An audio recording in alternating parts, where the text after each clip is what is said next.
Well, friends, today we see more and more good news with new aid packages being announced every day aimed at strengthening Ukraine's counteroffensive and gradually breaking through Russian defenses, moving towards the liberation of territory. In the meantime, a significant number of headquarters and depots are being destroyed. But before we begin, don't forget to like, subscribe to the channel and click the bell icon to stay updated on all the latest news.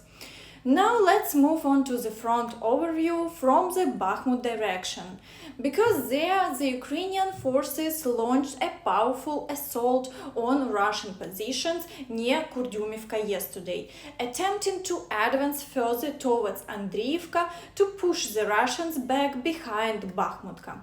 However, the distance is still 7 kilometers and the outcome of the battle is yet to be determined, so the front line remains unchanged. In turn, the Russians continue shelling without launching any offensive and are not ceasing the deployment of reserves to defend Bakhmut.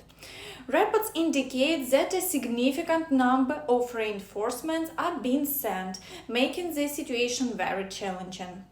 Currently, Russian reserves have gathered and their counterattacks are underway in many areas. In the Avdiivka direction, the Russians are regrouping and continue shelling along the entire front line after several unsuccessful offensive actions. The attacks in the Avdiivka area have been unsuccessful. Success is fully on the side of the Ukrainian forces.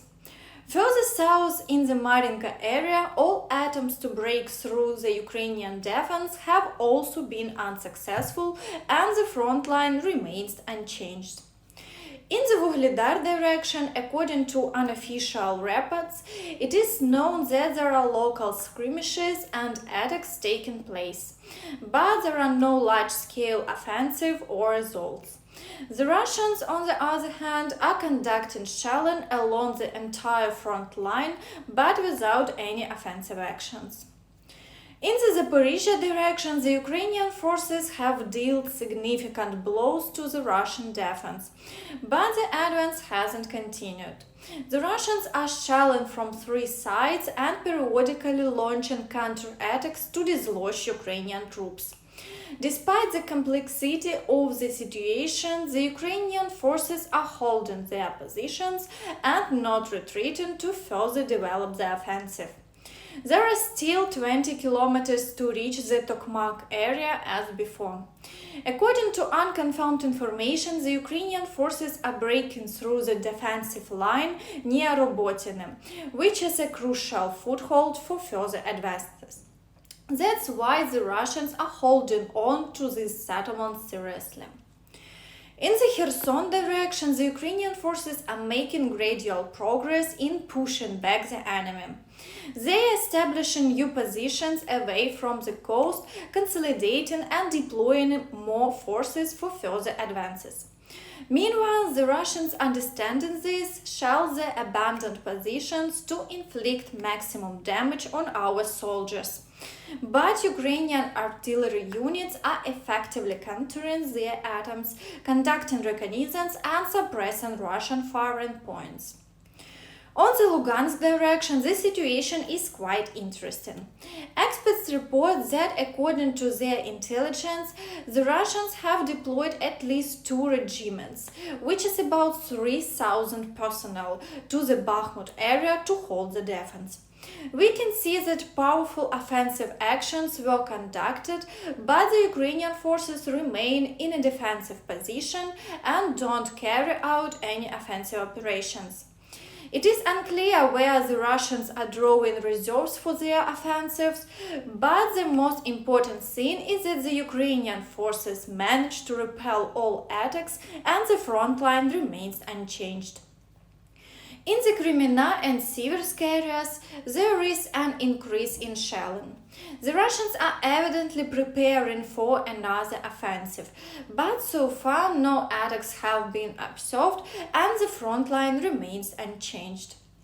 In the Svatova area, Kiselivka is being shelled, but no offensive actions are being conducted as before. In the Dvorichna area, only shelling along the front line is taking place. The situation can be described as stable. There are reports of the Wagner PMC possibly redeploying from field camps. A long column without heavy equipment was spotted on the M4 highway heading towards Moscow, accompanied by police. According to reports, there are buses with Belarusian license plates in the column, which may indicate their destination. Today's shelling continues across the entire territory of Ukraine. It is reported that Caliber missiles were launched from the Black Sea. In Kiev, there are no reports of casualties from the Russian attack in the Podolsky, Salomyansky, and Dniprovsky districts. 2 injured individuals were hospitalized in the Darnitsky district, and 2 others received assistance on site in the Shevchenkivsky district. During the extinguishing of a fire in a residential building, a deceased body was discovered. The Ukrainian Permanent Joint Operation Forces destroyed 20 Shahed unmanned aerial vehicles and 2 Caliber missiles. During the night of July 13th, the enemy attacked Ukraine with 20 Shahed 136 and 131 combat drones. As a result of the combat operations, all 20 drones were destroyed, mainly in the Kiev region. Additionally, 2 cruise missiles Caliber were destroyed in different directions. Information regarding the consequences of the missile launch from the Iskander-M missile system is being clarified. At dawn, Russia attacked Zmyny Island using tactical aviation, dropping explosive bombs.